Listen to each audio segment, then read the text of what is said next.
A mí me gustan los dramas que tienen que ver con, o sea, los dramas de amor, los thrillers, las comedias, eh, eso es lo que yo veo, tanto en películas como en series. También me gustan mucho los documentales, mucho los documentales, que tienen que ver basados en casos reales, que tienen que ver con, por ahí, con casos que pasaron no ahora, sino a lo mejor que hace mucho tiempo y que tienen que ver con injusticias, ¿no? Ese tipo de cosas, los que te muestran las historias de la vida real. Los libros, hubo una época que a mí se me dio mucho por la no ficción. Me gusta mucho la poesía también, mucho. Se me dio mucho por la no ficción. Tengo etapas y después por la etapa cuando comenzó toda esta oleada del periodismo de investigación que comenzó por ahí por finales de los 90, 2000. Entonces también mucho de periodismo de investigación, pero también un poco ahora como que me cansé un poco, ¿no? Trato de que la cosa sea un poco más no liviana, porque a mí no me asustan los temas pesados, pero que estén contados de otra manera. No me gusta, no estoy de acuerdo para nada con aquellos periodistas que son muy esquemáticos y que creen que deben escribir mostrándote un documento tal, documento, folio, etcétera, porque eso se puede poner en otro lugar, sino que tú puedes contar la historia teniendo ese documento y teniendo los testimonios y haciéndolo más liviano para el lector y para que la mayor cantidad de lectores lo puedan eh, absorber y se puedan enganchar con esa historia, ¿no?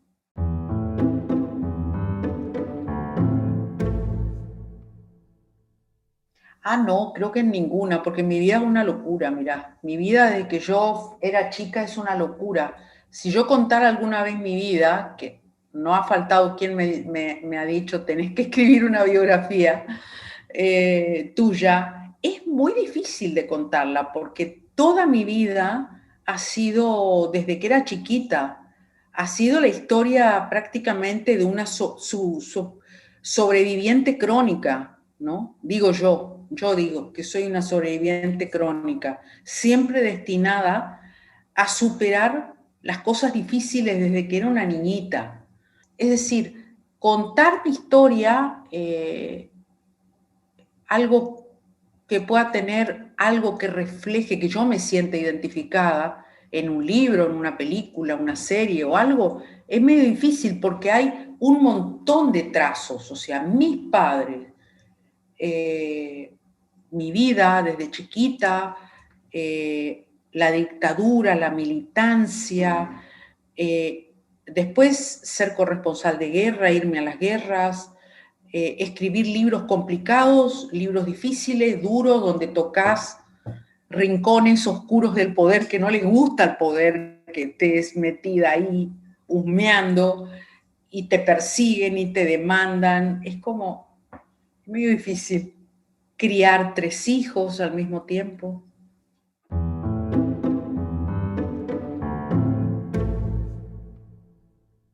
Muchísimo, muchísimo. Porque no es solamente el periodismo de redes o el periodismo digital, sino que también es el periodismo de papel, el poco periodismo de papel que todavía existe, es la falta de chequeo de información, es la falta de rigurosidad en la información, porque como está tan polarizado todo, entonces hay periodistas importantes de nombre. Eh, hay, hay algunos que no, pero no todos, pero hay periodistas importantes con formación que han escrito cosas que son falsas, de un lado y del otro. Porque estamos en un mundo polarizado. Estados Unidos viene de salir de una situación que todavía persiste. Estados Unidos está polarizado, cosa como nunca había estado. Y se tiraban noticias falsas de unos a otros. Entonces, yo lo que creo que nosotros como periodistas o como comunicadores, lo que tenemos que hacer es salirnos de ese círculo vicioso, nefasto, porque el problema es que hemos perdido mucha credibilidad ante la gente. Y el problema es que después, cuando esas noticias falsas se instalan, es muy difícil sacarlas. Y se le instala a la gente y la gente cree que es verdad. Y entonces le tienes que explicar, no, pero eso no es verdad. No, no, pero lo leí por ahí, no saben ni dónde lo leyeron.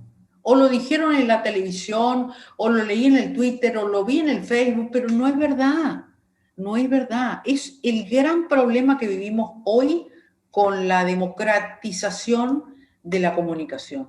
Es el gran problema, pero es el mundo que nos toca. Entonces, tanto ustedes como yo, como cada uno de los que tenemos un grado importante de responsabilidad frente a nuestra audiencia, tenemos que tener mucho cuidado y tenemos que chequear muy bien la información que publicamos y tratar de salirnos de los extremos, porque los extremos siempre son malos.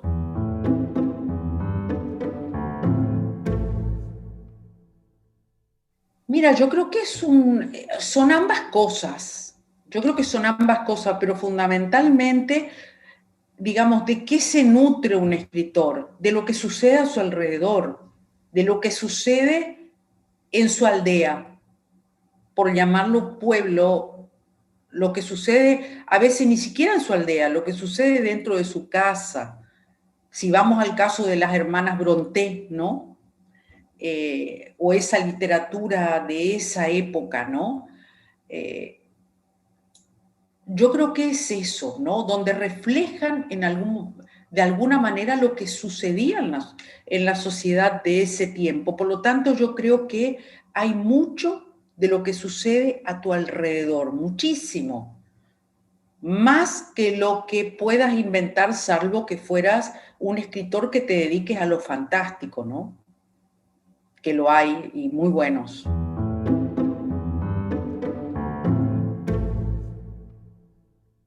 Yo no tengo un método, como no, digamos, no tengo un método, no tengo eh, me gustan mucho las biografías, eso sí. Yo ya tengo, creo que una estructura mental y de alguna manera en mi trabajo laboral sé perfectamente cómo estructurar una biografía, ¿no?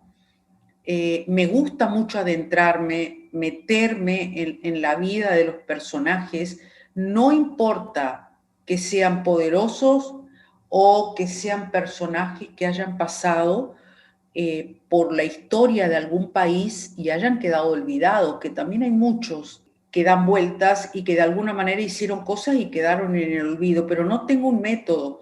Como soy de leer mucho, yo voy anotando y digo, uy, esto es un tema, o para una nota, una crónica, lo que fuera, ¿no? Yo creo que la vida de un periodista en general o de una periodista, yo digo de batalla, o sea, no un periodista de escritorio, un periodista de batalla, ¿no? Un periodista un reportero que va por la calle y busca historias. Yo creo que tenemos tantas historias que no nos dará la vida para poder escribirlas, porque yo tengo miles de historias. De mi época que viví en México, porque yo viví muchos años en México, hay tantas historias, incluso de gente común, historias fantásticas, maravillosas, que decís, uy, qué bárbaro, cómo no se reflejó esto, que tienen que ver con las tradiciones, que tienen que ver con el amor, con la locura, con la intriga, es decir, con ese cúmulo de sentimientos que forjan las relaciones humanas, ¿no? También viví en Venezuela. Venezuela es un mundo fantástico que nadie lo ha contado todavía. que seguramente en algún momento eso va a salir. Y bueno, también ahí yo tengo cualquier cantidad de historias. Argentina mismo, o sea, Brasil. Nuestro continente es un continente tan rico en historias.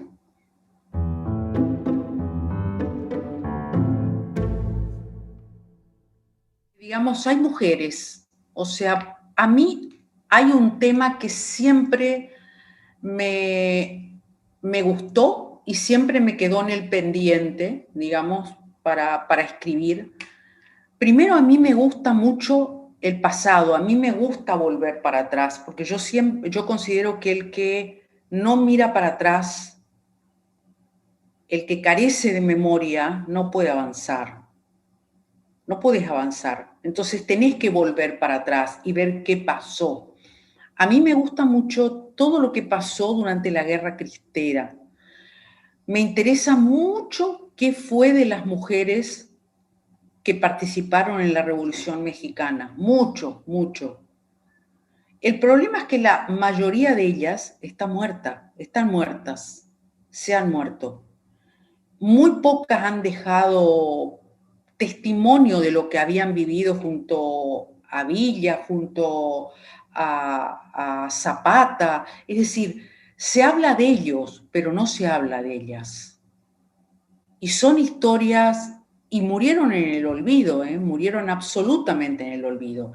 En el México contemporáneo lo mismo, en el México del siglo XX. Sé que de la Guerra Cristera se ha escrito, pero se han escrito libros de historia. Yo he leído libros, los de Meyer los he leído, que son 3 tomos, pero es decir, la vida cotidiana reflejado en la gente, qué cosas pasaban en el día a día. Pasaban cosas terribles, ¿no? Cosas terribles, y había lugares donde las cosas eran mucho más terribles que en otros.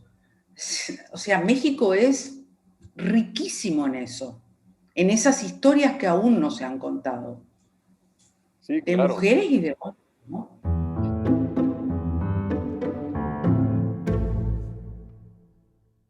Ay, sí, bueno, muchos. A mí, o sea, una de las cosas que hacía mi madre y que a mí me encantaba era llevarme a los matinés del cine. Entonces yo me volví muy cinéfila, ¿no? Mi mamá amaba el cine. Entonces, por ejemplo, yo vi con ella Casablanca, ¿no? Casablanca, a mí me hubiera encantado estar en esa película y que Humphrey Bogart se enamorara de mí, ¿no? Eso me gustaba. O, por ejemplo, África Mía y Robert Redford lavándome el cabello, que me parece la escena más erótica que uno, o sea, que tiene tanto, tanto de erotismo y de pasión y de muchas cosas, que es cuando él le lava el cabello a Meryl Streep en esa escena que están juntos. Yo digo, ay, no, yo que quiero ser ella, ¿no? Quiero ser ese personaje, ¿no? Y después, claro, de escritores, qué sé yo viví enamorada de Mario Benedetti. Me preguntás por qué, por sus poemas, porque yo me imaginaba que esos poemas me los dedicaba a mí, sin embargo estaban dedicados a su mujer. Ay, Dios. Lo mismo que Juan Rulfo, ¿no? Cuando uno lee las cartas de Juan Rulfo, ¿no? Juan Rulfo, yo vivía enamorada de Juan Rulfo. Con todo aún lo difícil y complicado que era Juan Rulfo. Pero yo decía, ay, no, no, no, no, mirá si me hubiera escrito a mí, yo era capaz de volverlo un poco más sociable, ¿no?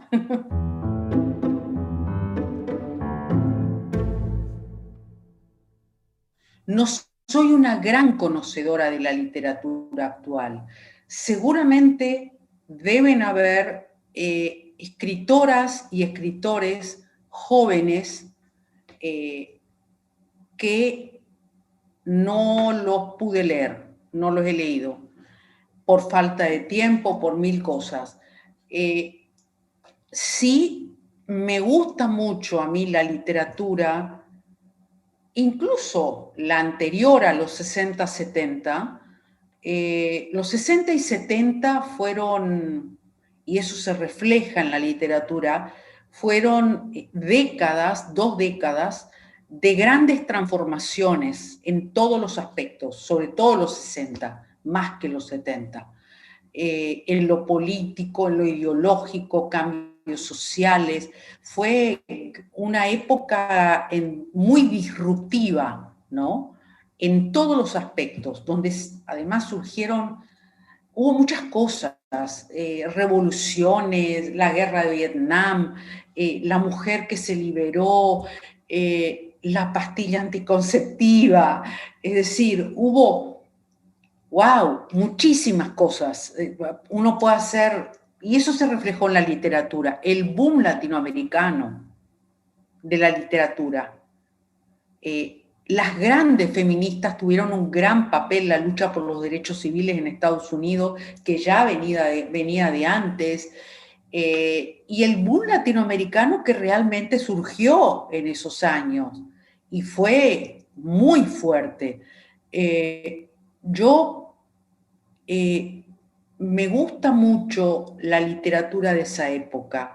Yo rescato mucho, me gusta también lo anterior, te recalco, que yo he vuelto un poco a lo anterior a esas etapas. La literatura de finales del siglo XVIII, del siglo XIX, me gusta mucho, mucho.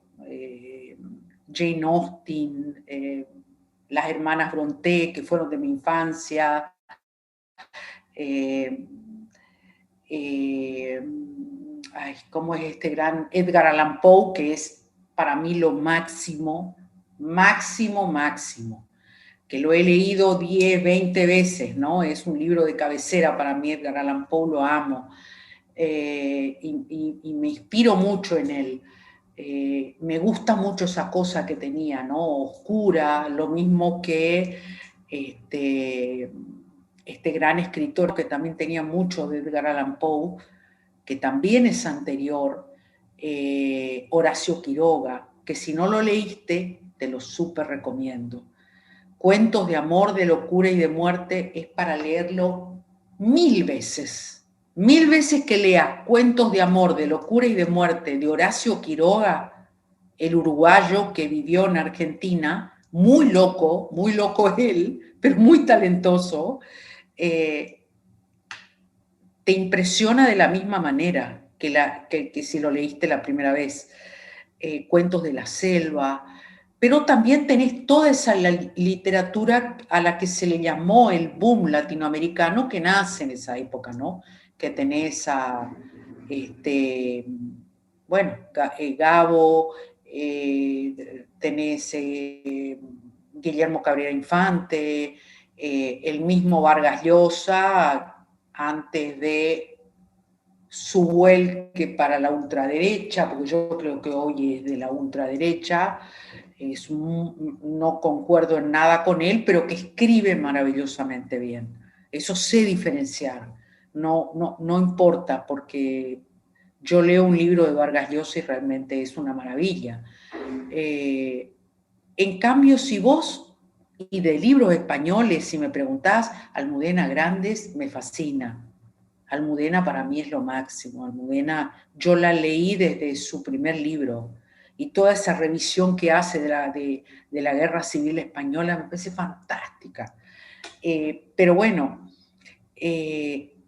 los cubanos, que también han aportado muchísimo a la literatura, argentinos, uruguayos, chilenos, qué sé yo, pero si vos me pedís que te mencione un libro actual, vendría a ser de los 2000 en adelante, no hay ninguno que me haya, no he leído mucho, pero no hay ningún autor nuevo, joven, que me haya impactado.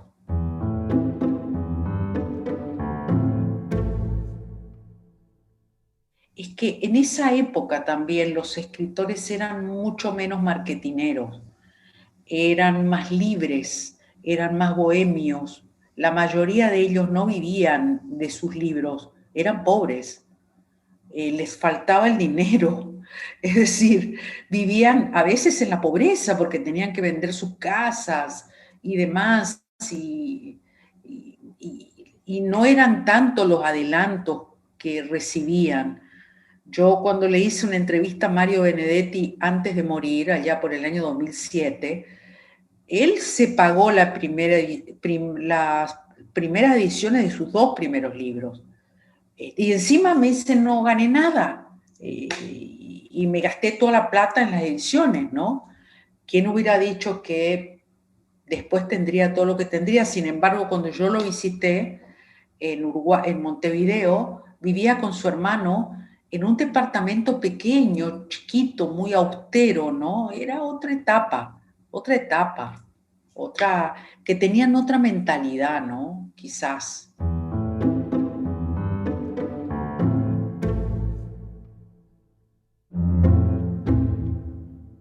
Por ejemplo, la película El amante de Marguerite Duras, basado en el libro de Marguerite Duras, que a mí me encantó y que tengo su libro y me encanta Marguerite Duras, ¿no? Eso tiene que ver con la pasión. Hay una película de Bertolucci, El cielo protector, que no sé si la viste, así se llamó en español. Está basada en un libro de Paul Bowles, que es muy bueno, que es una trilogía, es una historia de un triángulo amoroso que sucede en el Sahara africano, allá frente a España. Es fantástica. Esa se estrenó en 1991, 90-91, yo la vi varias veces y es más, cuando yo viajé a Marruecos y a Tánger, yo lo fui a visitar a Paul Bowles, le golpeé la puerta porque yo estaba fascinada con la película. Yo estaba muerta con la película y yo me imaginaba, porque Paul Bowles, el escritor, participa en la película, aparece en una escena, así como en un bar de Tánger. Y yo fui y estuvimos hablando y él estaba, en ese momento vivía con su mucamo marroquí porque él era bisexual, ¿no? Entonces era toda una cosa tan fantástica y me dedicó el libro El cielo protector. Así que esa es una película que tiene mucha pasión. Después la otra, Nos habíamos amado tanto, de Héctor Escola, ¿no? Hay muchas. Esas tres, yo si menciono esas tres. Y me estoy acordando ahora de algo que me dijo Benedetti. Cuando yo le pregunté a él de qué cosas había dejado pendientes en su vida, él me dijo, lo que no viví. Yo tuve amigos que se enamoraron de dos mujeres y hasta de 3 y 4 mujeres al mismo tiempo. Y yo no pude hacerlo, yo solamente me enamoré de una. Y yo me quedé pensando, ¿no? Como digo, al mismo tiempo, es que esas cosas pasan en la vida. Y los triángulos amorosos, esa cosa de la monogamia, es una cosa establecida por el sistema, ¿no? Que el sistema te impone, la iglesia, la Santa Madre Iglesia, que tenemos que ser monógamos o Dios nos va a castigar y nos va a mandar al infierno.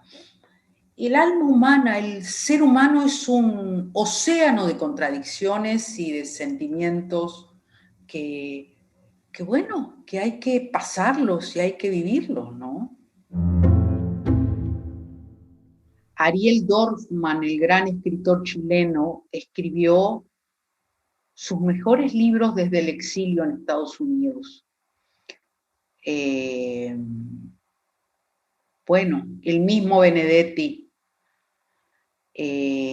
los poemas de otros fueron escritos en el exilio en España y él inventa la palabra desexilio. Esa es una invención de Mario Benedetti, el desexilio, ¿no? Isabel Allende escribe La Casa de los Espíritus en su exilio venezolano. ¿Quién no? El exilio ha sido una constante de todos los pueblos, ¿no? Incluso hoy, la historia de los migrantes, la historia de los que se tienen que ir, ya sea perseguidos por gobiernos dictatoriales, por el narcotráfico, por los crímenes, por el crimen organizado, por las policías corruptas, los ejércitos o lo que fuera, ¿no? Se tienen que ir de los países donde están, en estas democracias que tienen grandes fallas, y se tienen que ir porque los van a matar. Entonces también escriben cosas en el exilio, ¿no?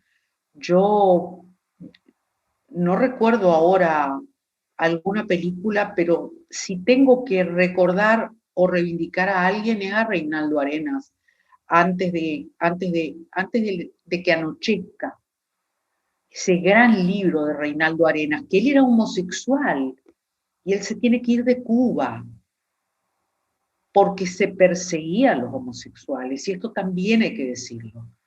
El sistema comunista cubano perseguía a los homosexuales y los llevaba a un lugar especial. Y él escribe esa gran novela que es Antes de que anochezca, y que se hizo una película después basada en su historia, en esa novela de él, que es su historia, ¿no? El gran Reinaldo Arena, a mí me encanta él. Así que un poco es eso, ¿no? Si tengo que pensar en libertad, yo me acuerdo de una película que a mí me había gustado mucho, me marcó mucho, que era una con Tim Robbins, que sí ellos estaban presos, estaban Sueños de Fuga y Morgan Freeman. Esa película me encantó, y tiene que ver justamente con todo lo que le pasa a esos dos hombres, que además tiene que ver con la amistad también a su vez. Tiene que ver con la amistad. Es una gran, para mí, gran película. Tiene que ver con la amistad y con la libertad, la lucha por la libertad, ¿no? Y contra la injusticia, por otra parte, porque estaban condenados a estar presos y no habían cometido absolutamente nada, o sea, eran inocentes. De eso hay mucho en nuestros países. Yo escribí con una colega un libro que se llama Putas y guerrilleras, crímenes sexuales en los centros clandestinos de detención de la dictadura militar, que es un libro que lleva el prólogo de Rita Segato, la antropóloga feminista. Son historias tan tremendas de sobrevivientes de campos de concentración a las que le han hecho cosas horrendas, terribles, que me cuesta contarlas. Y sin embargo, esas mujeres son un canto de esperanza. Cada una de ellas son un canto de esperanza. Y en el mismo Felipe el Oscuro, sobre el final, cada una de las víctimas, de las familiares de las víctimas, son un canto de esperanza. Porque decir, con nada puesto han salido a caminar México para pedir justicia. Amistad para mí es lo más importante que hay en la vida. Si uno puede nombrar una película, quizás es Thelma y Louise, ¿no? O El Postino, ¿no? Que son diferentes edades, o, o quizás, sí, El Postino, la del niño y el que hace de Pablo Neruda, ¿no? Vendría a ser. Que las tengo ahora en mente, pero hay muchas películas que se han hecho sobre la amistad.